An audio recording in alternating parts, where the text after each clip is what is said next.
তোর মতো ছেলেরা প্রেমে পড়লে মেয়েরা বিউটি পার্লার বন্ধ করে দেয় রে।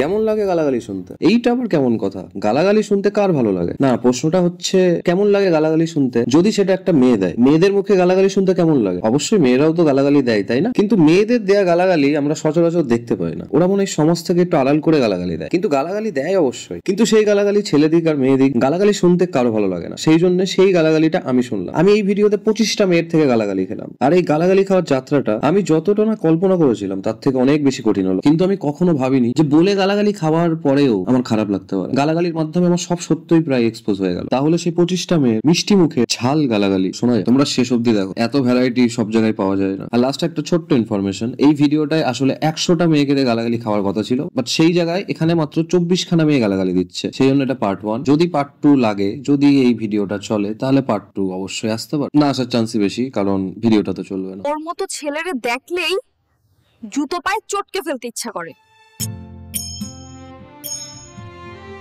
তোর মুখ দেখে দিন শুরু করলে দিনটাই শুকনো হয়ে যায়। ভিখারি, বাচালের বাচ্চা, তোর মুখে থু। একটা কাম পাগল হিজড়ার মতন আচরণ করিস রে, শালা চোদন ছাপ। তোরে দেখলেই মনে হয় লেজ নাড়ানো অপদার্থ একটা।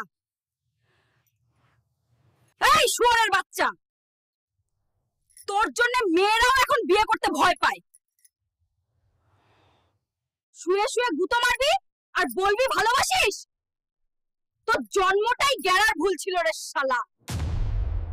তুই একটা ভ্যাপা পাঠা, মাথায় কিছু নেই, মুখে পচা কাকের গু।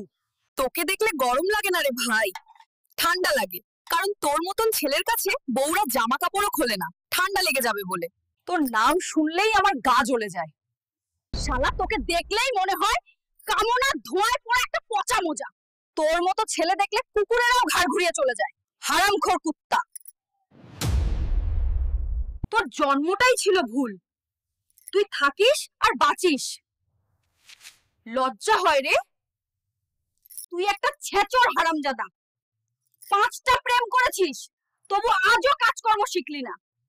কাপুরুষ, অপমানের জীবন্ত উদাহরণ। তোর জন্মে নার্স তো মুখ ঘুরিয়ে নিয়েছিল, বুঝেছিল আগেই এই বাল বাঁচবে না সমাজে। তুই চোদন চাটু একটা গাইয়া। তোর মতো শুয়োর জন্মায় বাথরুমে, লাল ঘরের আলোয় না। শালা কানা, নিজের মুখ দেখেছিস আয়নায়? তোকে দেখে বিড়িও আপন মনে নিভে যায়। এই হারামজাদা, তুই আয়নায় মুখ দেখিস না কেন? তোর মতো ছেলেদের জন্ম দেওয়ার আগে ডাক্তারদের ছুটিতে থাকা উচিত ছিল। তোকে দেখে কখনো মনে হয়নি তুই পুরুষ, শুধু হাওয়ায় বড় হওয়া একটা ফাঁপা মানুষ। তোর মতো ছেলেরা এখনো জন্মায়।